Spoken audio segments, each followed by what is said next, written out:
Rather than focusing on a single idea for this video, I'm going to answer in brief a series of relevant questions about the November 13th Paris attacks to give you a general sense of the facts on the ground. In a future video, I'll get into the bigger questions, but for now let's talk about what happened. Beginning at 9:20 p.m., a series of attacks were conducted throughout the city. There were 3 suicide bombings outside the Stade de France in Saint-Denis during a soccer match, as well as a series of mass shootings and another suicide bombing in 4 locations within Paris. The attackers killed 130 people and injured up to 368, at least 80 of whom were taken to the hospital in serious condition. The majority of the dead came from the mass shooting at the Bataclan theater, where 89 people lost their lives. S'il vous plaît, qu'est-ce qui se passe? There around 1,500 people were attending a concert put on by the American band Eagles of Death Metal, when 3 men with AK-47s entered and opened fire on the crowd.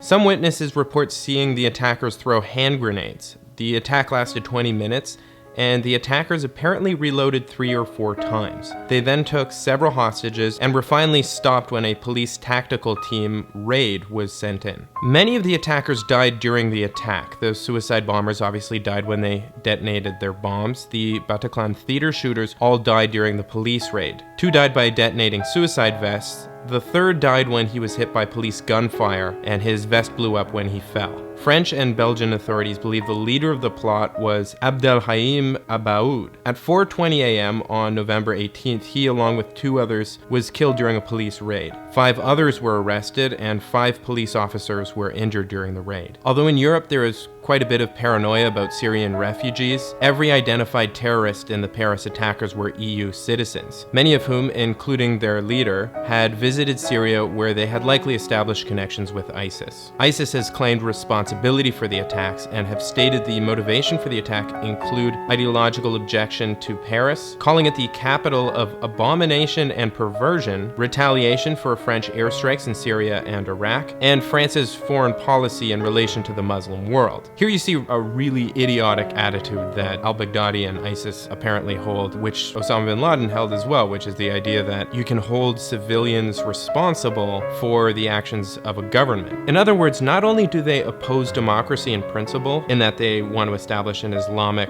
theocratic empire or caliphate, they also naively believe that democracies in the West, like France and the United States, are such perfectly functioning democracies that civilians can actually be held responsible for the foreign policy decisions made by Western democratic countries. This question gets asked every time there is a terrorist attack conducted by Muslims, and it's a stupid question for 2 reasons. First, because a billion Muslims obviously shouldn't be held responsible for the actions of total strangers just because they all claim to read the same holy book. And I say claim here because I'm fairly confident that the vast majority of religious people don't actually read the holy texts that they believe in. Second, because every time these kinds of attacks happen, Muslims and Muslim leaders do condemn them. Actually, a massive number of Muslim leaders condemned the attacks immediately, even before ISIS claimed responsibility for the attacks. Here are just a few of the Muslim countries and organizations that have already done so. Iran, Saudi Arabia, the United Arab Emirates, Kuwait, Qatar, Egypt, Morocco, Bahrain, Turkey, Tunisia, Iraq, Afghanistan, Jordan, Syria, Sudan, Pakistan, Oman, Malaysia, Indonesia, Tajikistan, Azerbaijan, Bosnia and Herzegovina, Kyrgyzstan, Algeria, Kazakhstan, Bangladesh,